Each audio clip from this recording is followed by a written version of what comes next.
बहुत समय पहले एक राज्य था जिसका नाम था सुरजनपुर। ये राज्य चारों ओर से हरे भरे जंगलों, नदियों और पहाड़ों से घिरा हुआ था। यहाँ के लोग सुखी और समृद्ध थे क्योंकि उनके राजा वीरेंद्र न्यायप्रिय और दयालु थे। उनकी रानी सुवर्णा अपनी कोमलता और प्रजा प्रेम के लिए प्रसिद्ध थी। राज्य में किसी को भूख, प्यास या दुख की कमी नहीं थी, लेकिन राजा और रानी के जीवन में एक अधूरापन था। उनके कोई संतान नहीं थी। समय बीतता गया। राजा रानी ने कई मंदिरों में पूजा की, साधु संतों से आशीर्वाद लिया, परंतु उनका ये सपना अधूरा ही रहा।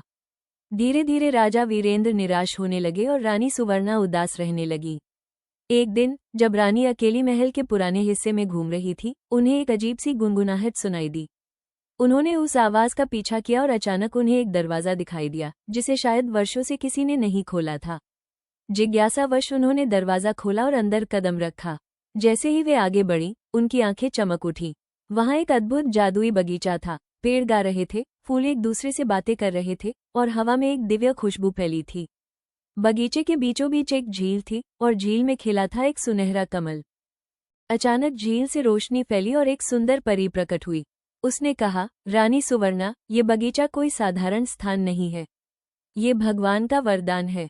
अगर आप और राजा इस सुनहरे कमल की सच्चे दिल से सेवा करेंगे तो आपको संतान प्राप्त होगी। पर याद रहे, अगर कभी लालच या स्वार्थ लेकर इस बगीचे में प्रवेश करेंगे तो ये हमेशा के लिए गायब हो जाएगा। रानी ने यह बात राजा वीरेंद्र को बताई।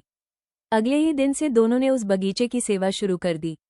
वे हर सुबह वहां जाते, फूलों को पानी देते, पेड़ों को संभालते और सुनहरे कमल की पूजा करते।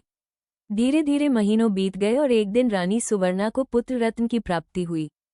पूरे राज्य में ढोल नगाड़े बजे और जश्न मनाया गया। राजकुमार का नाम रखा गया आरव। आरव बड़ा होकर बेहद होशियार, साहसी और दयालु निकला। वह अक्सर प्रजा के बीच जाता, उनके दुख दर्द सुनता और उनकी मदद करता। उसकी परवरिश ने राज्य के लोगों का दिल जीत लिया। लेकिन इस खुशी के बीच एक व्यक्ति था जिसे ये सब अच्छा नहीं लग रहा था। वह था राज्य का मंत्री भवसिंह। भवसिंह लालची और महत्वाकांक्षी था। उसने जासूसों से पता लगाया कि राजा और रानी के सुख का रहस्य उस जादुई बगीचे में छिपा है। एक रात भवसिंह चोरी छिपे बगीचे में पहुंचा। उसने सोचा, अगर मैं इस सुनहरे कमल को पालूं तो राज्य की सारी ताकत मेरे पास होगी। जैसे ही उसने कमल को तोड़ने की कोशिश की, बगीचे का माहौल बदल गया।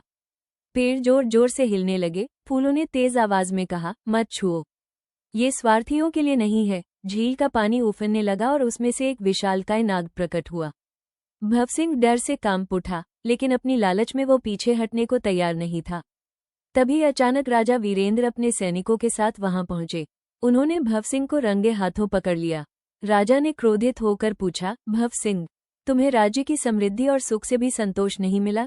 तुम क्यों इस बगीचे को नष्ट करना चाहते हो? भवसिंह डरते हुए बोला, महाराज, मैं ये शक्ति खुद पाना चाहता था। अगर यह कमल मेरे पास होता तो मैं पूरे राज्य पर राज कर सकता था। राजा ने गंभीर स्वर में कहा, शक्ति पाने के लिए लालच नहीं, बल्कि सच्चा और पवित्र हृदय चाहिए। ये बगीचा तुम्हारे जैसे स्वार्थी को कभी स्वीकार नहीं करेगा। राजा ने भवसिंह को कारागार में डाल दिया और बगीचे की सुरक्षा और बढ़ा दी। तभी परी फिर से प्रकट हुई। उसने मुस्कुराते हुए कहा, राजा वीरेंद्र, आपने इस बगीचे और इसके रहस्य की रक्षा की है। अब ये बगीचा सदा आपके राज्य का हिस्सा रहेगा।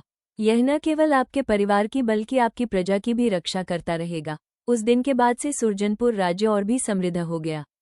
लोग कहते थे, जहां राजा और रानी का दिल सच्चा हो, जहां प्रजा के लिए समर्पण हो, वहां भगवान भी जादुई वरदान देते हैं। राजकुमार आरव के बड़े होने के साथ राज्य में और भी खुशहाली आई और जादुई बगीचा उनकी सबसे बड़ी ताकत और प्रेरणा बन गया।